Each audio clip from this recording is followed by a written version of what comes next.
Pretty good amount of the pasta. No more. The animals are gonna start to get a lot bigger now, with the next one being the giant tortoise. Tortoises love vegetables, so I'll start by picking some fresh fruits and vegetables from this nearby garden, which I'm then gonna use to make some gourmet lettuce wraps. I'm actually in Malaysia right now, which means I have access to tons of very fresh fruits and veggies, just like this papaya here. With this, I'm gonna cut it into nice thin strips so I can toss them in my lettuce wraps. I'm also gonna use these red bell peppers. I love a good bell pepper. Then some fresh mango, this pumpkin. It's gonna be the crunchiest part of our lettuce wraps, which means I think it'll add some really nice texture. And last but not least, we're gonna do a few carrots. Now I said these were gonna be gourmet lettuce wraps, which means I'm also gonna add a little twist. If I very finely mince up corn and then some of this star fruit, as well as some fresh apple, it's gonna make sort of a sweet fruit salsa that I can add to each layer of lettuce, which I think will bring these lettuce wraps to a whole new level. To make the lettuce wraps, I'll be using what's called a mustard green. I'll spread down a bit of that salsa, and then a few red peppers, a bit of that sweet fresh mango, 1 carrot stick, papaya, and some pumpkin. We wanna wrap this up nice and tight, like a burrito, and to make sure it all holds together, I'll tie it up with the stem from our mustard leaf.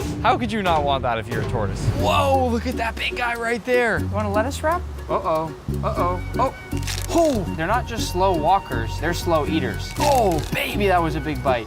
Whoa, that's a huge tongue. It looks like he's trying to lick the plate clean, which is a really great sign. Oh, no, not the plate. I would call that a success. Next up, I'm cooking for a gorilla. I'm excited and nervous for this one at the same time. But since humans and gorillas share so much DNA, I have to put on gloves so I don't get any of them sick. I also have to put on this mask. Gotta be extra safe. I'm not actually gonna be cooking for the gorillas. Instead, I've got corn on the cob. And as you can see, I left the husks on. Why? Well, I recently saw this really cool video online of a gorilla eating corn on the cob, and it was peeling off the husks in the exact same way a human would do it. So I wanted to see it for myself. As you can see, there's a huge moat between us right now for safety, and I was told not to make any eye contact with the gorilla or he might see me as a threat and try to fight me. And yes, I know I'd probably win, but we don't want to risk it. There he is. Oh my gosh, he's scary. Corn on the cob? Oops. I'm gonna try to throw another to see if I can get it closer. Here you go, buddy.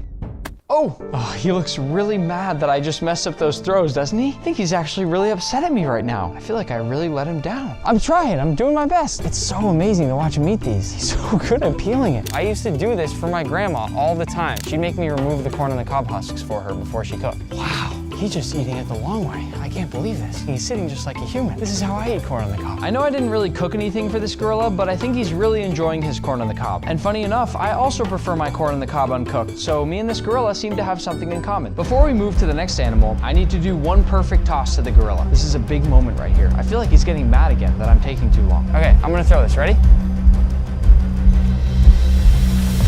Oh, nice catch. Moving on to level 3, we're cooking for a bear. And the coolest thing about this bear is that he and I have the exact same favorite food, rotisserie chicken. I'm gonna keep this chicken nice and simple, and I'll tell you why. Sometimes you gotta just let the seasoning do all the work, especially when there's a hungry bear involved. I'll start by coating the entire bird in some nice olive oil, and then I'll give the whole bird a nice massage, making sure to cover every nook and cranny with that oil. And once he's all oiled up, I'm gonna use some of my Osmo chicken seasoning. Look at me on there, look how happy I am. That's gonna be the bear in a few seconds. I hope the bear will appreciate the effort that I'm putting into making this chicken delicious right now, but at the same time, like I said, I'm gonna let the seasoning do basically all the work here. I didn't want to make just any boring chicken, so I actually bought an entire rotisserie oven because I want to make sure our bear has a good time. Now with a little movie magic, our rotisserie chicken is done. I wasn't gonna make you guys wait. Oh my gosh, he is huge. Look at him. This is Tag. He's an 1,000-pound Kodiak bear, and as you know, I've made him a rotisserie chicken, but first I'm gonna feed him this cookie right out of my mouth. Oh, I just kissed the bear. Here's your chicken. Wow, he's eating the chicken, just bone and everything. You hear the crunches? I've never seen someone eat a rotisserie chicken like this. Tag, do you like the skin? The skin's always my favorite part on a rotisserie chicken. I think he's just gonna eat the entire carcass of the chicken. Oh my gosh. Believe it or not, chicken is the only meat that Tag likes. He doesn't eat steak, he doesn't eat fish, but he loves chicken. And I think I made him a good one. What is he doing? Oh, uh-oh, what's going on? Oh, that plate's gone. Oh, he's licking the table now. I want to ask Tag one last question before I go to the next animal. Did you love my Osmo chicken seasoning? Be honest. Yeah, that's right. You're the coolest bear ever. As if a bear wasn't big enough, we're cooking next for a hippo, and I'll be making a fancy fruit salad. I'm sure some of you have seen these videos online of hippos crunching down on things like pumpkins or watermelons, and they're some of the most satisfying videos I've ever seen. So I'm gonna make this fruit salad inside a watermelon basket. What I'm doing at the start here is making the handle for the basket, and the goal now is to basically carve out and remove all this watermelon so we have something that can hold this fruit salad. I'm now going to basically trace the part that I want to take out, and then we'll just empty the whole whole thing out. I'm gonna purposely leave some of the watermelon inside the bottom here, just so there's a bit of extra crunch for our hippo. Now with this large chunk that I carved out, I'm gonna scoop a few nice pieces of watermelon. Then I'm also gonna carve up some honeydew melon. Same thing into nice big chunks. Grab some lettuce, a few apple slices, some carrots. I've even got a couple of nice fresh beets, a few slices of banana, a little bit of sweet potato in there. Voila, a fancy fruit salad fit for a hippo. Here she comes. She may look nice, but don't let that cute face fool you. Hippos are one of the most dangerous animals on the planet, although in just a few moments, things are about to get a lot more dangerous than this. We only have one shot at this, so I'm gonna hand this off to the pros. Ready? Here we go. Oh my gosh. No.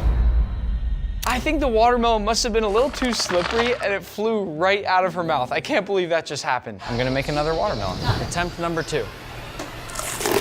Oh, that was the craziest crunch sound I've ever heard. She should start an ASMR channel. I think she really likes it. If you listen carefully, she's doing this sort of slurping sound. She's literally slurping up the extra watermelon juice from the ground. Another piece? There you go. That was really fun.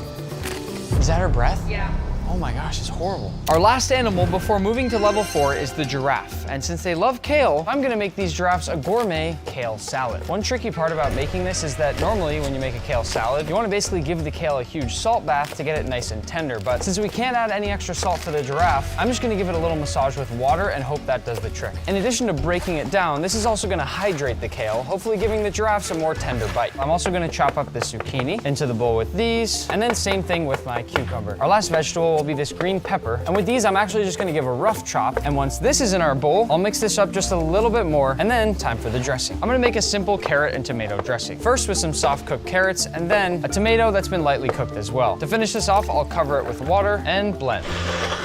To plate the salad, I'm gonna keep it simple. I'll add in my kale and different vegetables, and go over it with my carrot dressing, maybe a few more veggies on top just to make it look nicer, and lastly, a few hibiscus leaves for a nice pop of color. I'll have some salad. Yum. This is crazy. Look how long the tongue is. The tongue on the giraffe is dark blue like that so they don't get sunburned while they're out eating all day. I will be honest here, the giraffes don't love my salad. They like regular romaine lettuce. I think it might be the dressing. Oh, you want my salad? A little bit. Oh, he just spit it right out. That was so rude. I'm gonna try to hide some of my salad in one of the big lettuce leaves here. Hey, seriously? Wow, you guys are tough food critics. They're leaving. I think they're full. At least they ate something. Moving up to level 4, we'll cook now for a rhino, which I've always loved since they look exactly like modern day dinosaurs. Also, this rhino happens to be at Disney's Animal Kingdom, which means I have a great excuse to go do some rides after. Rhinos are basically lawnmowers. They don't eat anything too exciting. It's mostly things like hay and grass, so we're gonna have to get creative here. And that's why I've got a few different types of hay. This one here is called alfalfa hay.